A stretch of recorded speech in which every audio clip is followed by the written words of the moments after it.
بلکہ پھر بھی اللہ سے مانگنا ہے کہ مالک مجھے ہدایت دے. میں اپنے گمان میں یہ سمجھتا ہوں کہ شاید میں ٹھیک ہوں، لیکن ہدایت میری ضرورت ہے، یہاں غلطی اس کی گنجائش نہیں ہے. تو اس لیے یہ اللہ سے مانگنا ہے، اللہ سے طلب کرنا ہے. اور اس کا پھر طریقہ بھی آگے عطا فرمایا کہ صراط الذین انعمت علیہم، ان لوگوں کا راستہ جن پر تیرا انعام ہوا. ہدایت کا طریق بتا دیا. صالحین کی، نیک لوگوں کی، اولیاء کی، پارساؤں کی صحبت تمہیں سائے برام میں پہنچائے گی. بعض اوقات بندہ سمجھتا ہے کہ میرا خیال یہ ہے، وہاں تیرا خیال نہیں چلے گا. وہاں جو ان راہوں کے مسافر ہیں ان کا خیال چلے گا. ہم ایک دفعہ شام میں تھے تو وہاں نماز کا وقت ہوا، تو ہم نے جدھر مصلی بچھائے وہ سڑک سے ہم جا رہے تھے، آ رہے تھے، رستے میں مساجد بھی آئی. تو جو ہمارا ایک اندازہ تھا تو ہم نے مصلی بچھائے اور نماز پڑھنے لگے. تو مقامی لوگ کہنے لگے کہ قبلے کا رخ ادھر ہے، لیکن وہ ہمارا ذہن تو یہ کہہ رہا تھا نہیں. بعض کا تو ہوتا ہے کہ آپ کسی جگہ پہ جائیں، آپ کا دماغ کہہ رہا ہوتا ہے کہ قبلہ ادھر ہے، لیکن وہاں کے مقامی لوگ کہتے ہیں ادھر ہے. تو ہمارے ساتھ بھی یہ تھا کہ ہم سوچ رہے تھے نہیں ادھر ہونا چاہیے، اور ہم سب یہ سوچ رہے تھے. اور انہوں نے کہا، ایک آدمی نے کہا ادھر آ رہا قبلہ. تو ہم نے کوئی تعامل نہیں کیا، اس سے کوئی بحث نہیں کی. ہم نے مصلی موڑے ادھر نماز پڑھنے لگ گئے. اور بعد میں جب بات ہوئی تو سب کا خیال تھا شاید قبلہ ادھر، لیکن اس ایک کی رائے کو ہم نے معتبر سمجھا، اس لیے کہ ان راہوں کا شناسہ ہے، اس علاقے کا شناسہ ہے. تو ہمارا فہم، ہمارا اندازہ، ہمارا گمان، ہمارا ظن، ہمارا تخمینہ وہ ظن اور تخمینہ ہی رہے گا. جب ایک شخص جس نے جو وہاں کا باسی ہے اس کی رائے ہم سب پہ غالب آ گئی، تو ہم ادھر نماز پڑھ رہے، دل میں کبھی خیال آ بھی رہا تھا یار ادھر نہیں ہے، لیکن یقین تھا کہ ادھر ہے، کیونکہ یہ ایک بتانے والا ان راہوں کا شناسہ ہے. تو کہا وَاتَّبِعْ سَبِيلَ مَنْ أَنَابَ إِلَيَّ، جو میری راہوں پہ چلے ہیں تم ان کی پیروی کرو گے، وہ تمہیں سیدھی راہ پہ ڈائریکشن بتائیں گے. تو سب سے اہم شے ہے کہ آپ کے راستے کا تعین ٹھیک ہو. سب سے پہلے راہ زندگی، اور وہ صالحین کی، پاک باز لوگوں کی صحبت سے بھی اثر آئے گی. اور پھر یہ بات بھی ذہن میں رکھیں کہ ہمیں ہمارا دین باتیں کرنے کا نہیں، عمل کرنے کا درس دیتا ہے. آج ہمارے ہاں باتیں زیادہ ہیں، گفتگو زیادہ ہے، کلام بڑھ گیا ہے، عمل سکڑ گیا. ہر شخص اس کے تبصرے سن لیجئے، بات سن لیجئے، اخلاقیات پہ درس سن لیجئے، پھر اس کے اپنے رویے دیکھ لیجئے، مختلف ہوں گے. تو ہمارا دین عمل کا دین ہے، کردار کا دین ہے. قیامت کے دن باتیں ہماری جو ہیں، اگر عمل اس کے برعکس ہوئے تو ہماری باتوں کے وزن کے مطابق عمل نہیں تولے جائیں گے، عمل کے مطابق تولے جائیں گے. تو اس لیے ہمیں اپنی زندگی کے رویوں کو خوبصورت بنانا ہوگا. اور ہماری بنیادی جو ہم ماں باپ کی آغوش سے سیکھتے ہیں، اچھی تربیت، صالح رویے، لوگوں کے ساتھ حسن سلوک، یہ بنیادی چیز ہے. ہمارا اسلام ہمیں یہ سکھاتا ہے، اور یہ ہمارے رویوں کی خرابی کی وجہ سے ایک نیا مذہب آ گیا انسانیت کے نام سے.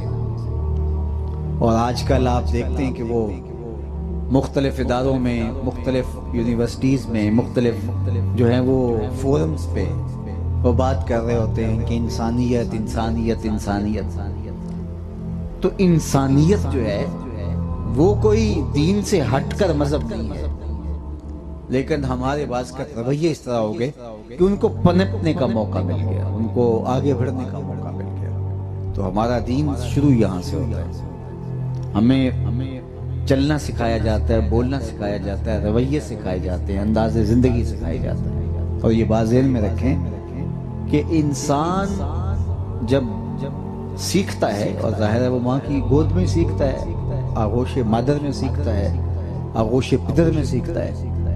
تو جب وہ سیکھتا ہے تو وہ باتوں سے نہیں سیکھتا، زیادہ وہ عمل اور رویے سے سیکھتا ہے.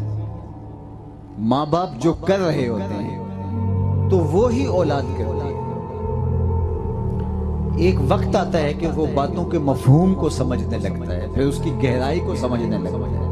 لیکن اس سے قبل وہ زندگی کا زیادہ تر اسلوب سیکھ چکا ہوتا ہے، اور وہ اسلوب رویوں سے، طرز زندگی سے۔ اسی لیے کہا گیا الولد سر لابیہ، بیٹا باپ کا راز ہے، وہ وہیں سیکھتا ہے۔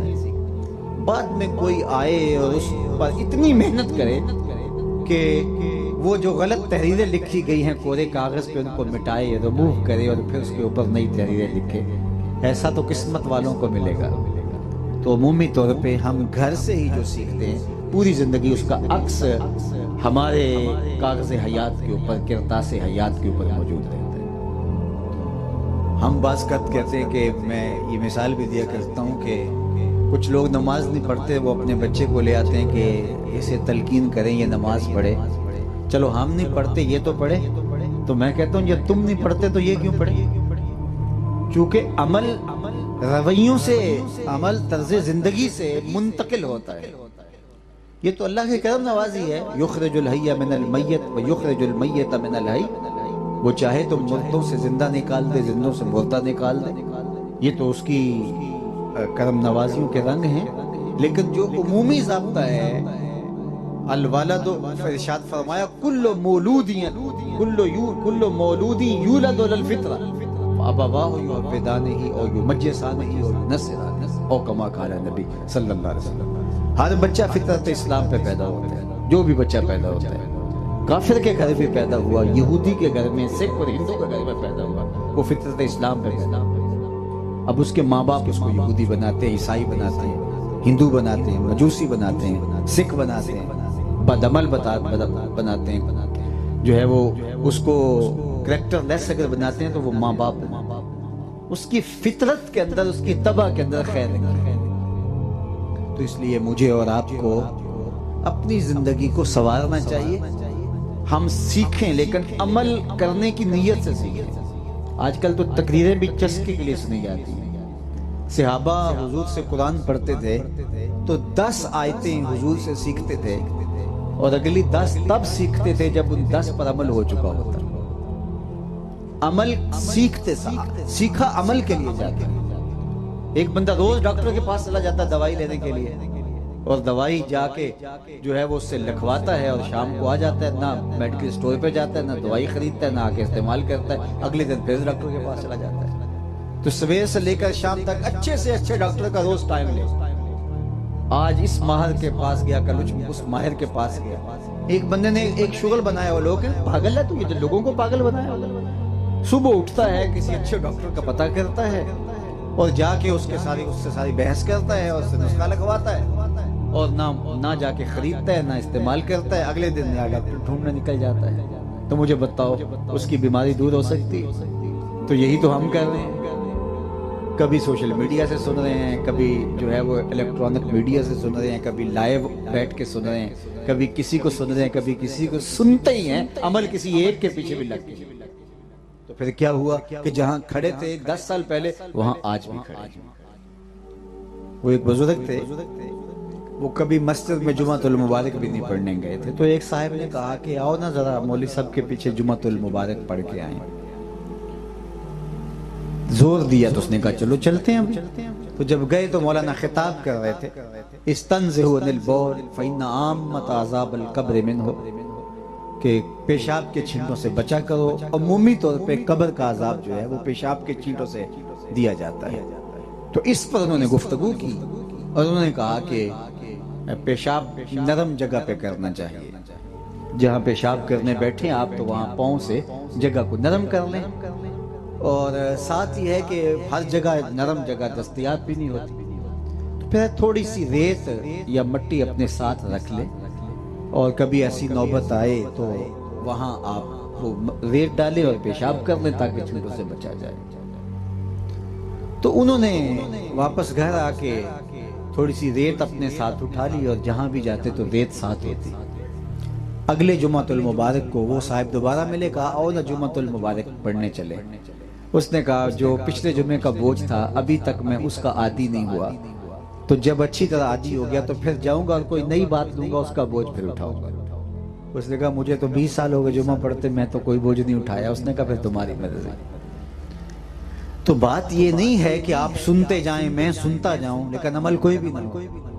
ایک وہ غیر مسلم نے اسلام قبول کیا نا، تو اس کو نماز پڑھنے کا طریقہ سمجھایا گیا کہ جب آپ نے نیت باندھنی ہے، قبلہ رو ہونا ہے، تو کعبۃ اللہ کا تصور کرنا، استحضار نیت ہو، پوری طرح سے ایک خیال